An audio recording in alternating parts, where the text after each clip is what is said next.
ഒരു കുഞ്ഞു കഥ പറയാം. വലിയ മരങ്ങൾ നിറഞ്ഞ ഒരു ഗ്രാമത്തിൻ്റെ വഴിവക്കിൽ ഒരു ചെറിയ മുളച്ചെടി വളർന്നു വന്നു.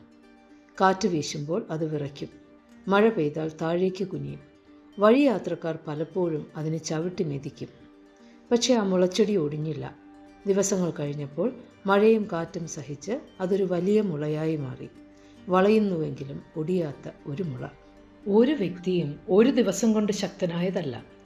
തകർന്നടിഞ്ഞ മനസ്സുമായി ആരും കാണാതെ അവരും കരഞ്ഞിട്ടുണ്ട്.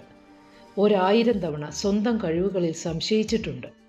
ജീവിച്ചിരിക്കുന്നതിൽ അർത്ഥമെന്തെന്ന് പല പ്രാവശ്യം ചിന്തിച്ചിട്ടുണ്ട്. എന്നാൽ ഉറക്കമില്ലാത്ത രാത്രികളിലൂടെയും ഉത്തരം കിട്ടാത്ത പ്രാർത്ഥനകളിലൂടെയും തെറ്റായ ആളുകളെ വിശ്വസിച്ചതിലൂടെയും ലഭിച്ച ഓരോ മുറിവുകളും അവർ പാഠമാക്കി മാറ്റി. ഓരോ വീഴ്ചയിൽ നിന്നും എഴുന്നേൽക്കാൻ അവർ സ്വയം പരിശീലിപ്പിച്ചു. ഓരോ വേദനയും അവരുടെ ക്ഷമയെ വളർത്തി. അതിനാൽ പ്രശ്നങ്ങളുടെ നടുവിലും ശാന്തരായി നിൽക്കുന്നവരെ കണ്ടാൽ, പുഞ്ചിരിയോടെ പ്രതിസന്ധികളെ നേരിടുന്നവരെ കണ്ടാൽ, എന്ത് സംഭവിച്ചാലും ഉറച്ചു നിൽക്കുന്നവരെ കണ്ടാൽ മറക്കണ്ട, ഒരു യുഗത്തിൻ്റെ പരീക്ഷണങ്ങൾ താങ്ങിയ മനസ്സിൻ്റെ ദൃഢതയാണത്. ആത്മവിശ്വാസമാണത്. നിങ്ങളറിയാത്ത പല രാത്രികളും അതിജീവിച്ചതിൻ്റെ പോരാട്ട വീര്യമാണത്.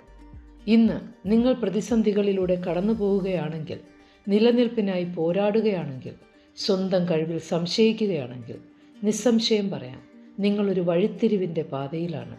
തളരരുത്. സമചിത്തതയോടെ സധൈര്യം മുന്നോട്ട് പോവുക. ഒരാൾ ശക്തനാകുന്നത്, ഒരു വിജയി ജനിക്കുന്നത് ഇങ്ങനെയൊക്കെ തന്നെയാണ്.